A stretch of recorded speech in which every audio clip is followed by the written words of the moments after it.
Okay, here we go. Number 17 and 18. David went school shopping for his quadruplet daughters. That means 4 at the same time. 4, it's not twins, not triplets, quadruplet daughters. He bought 16 pairs of socks for $3.50 each. So that means 16 times $3.50. And is plus. Each tells me to multiply, and tells me to add. So you bought 16 pairs of socks for $3.50 each, and plus 4 pairs of shoes for $D each. So that's what we don't know. He spent a total, that's gonna tell me my equals. It's going to be my equals thing for a total of $167.96. So I'm going to start with my total.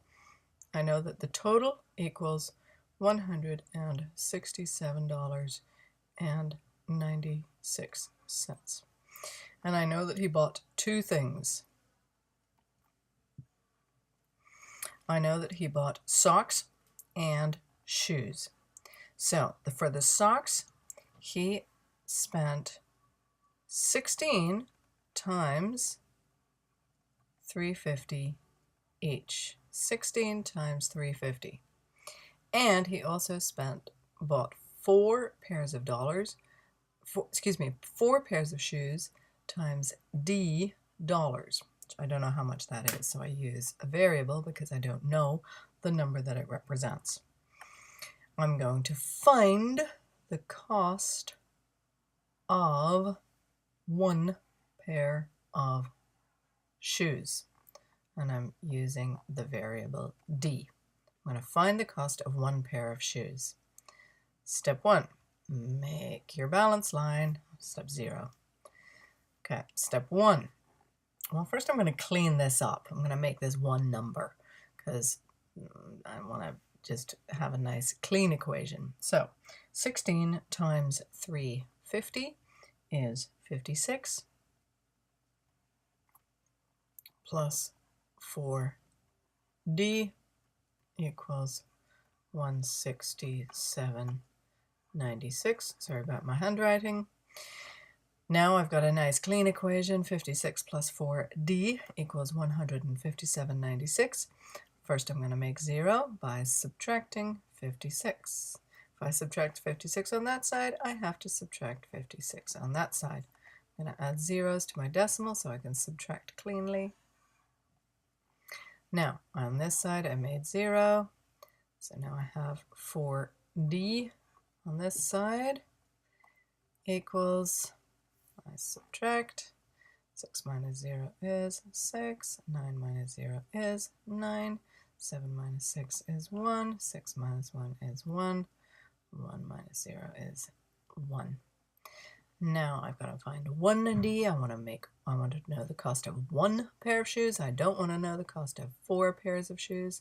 So I want to divide by 4, and again divide by 4. And my new equation is that 1D equals $27.99. So now I can answer the question fully. 1 pair of shoes cost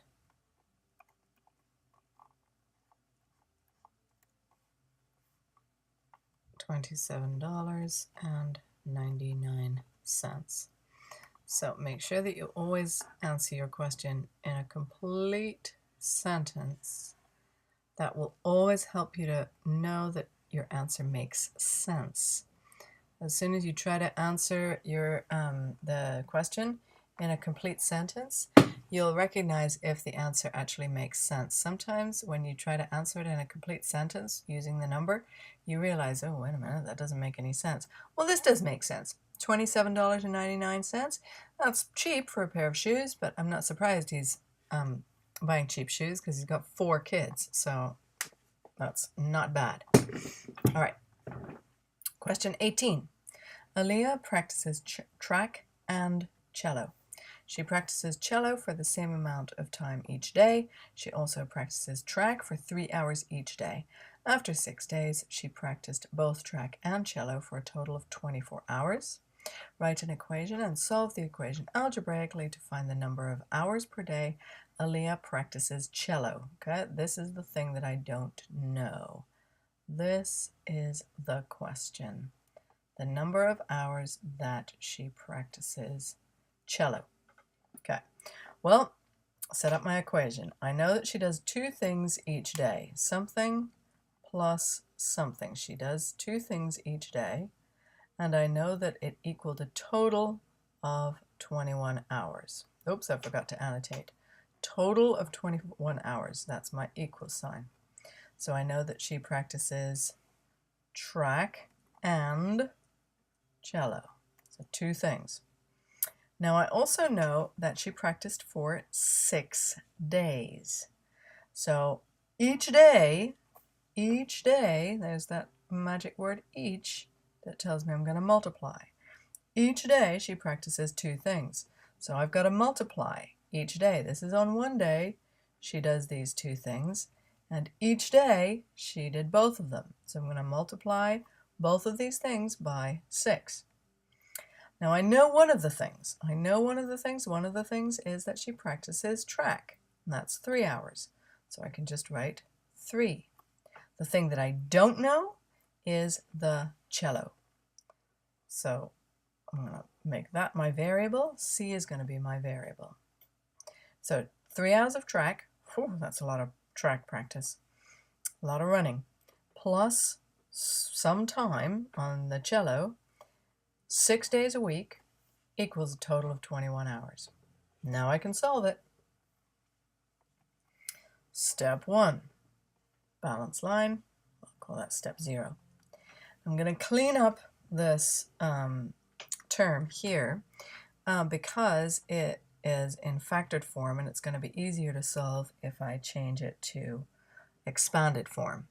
So I'm going to multiply 6 times 3, and I'm going to multiply 6 times c.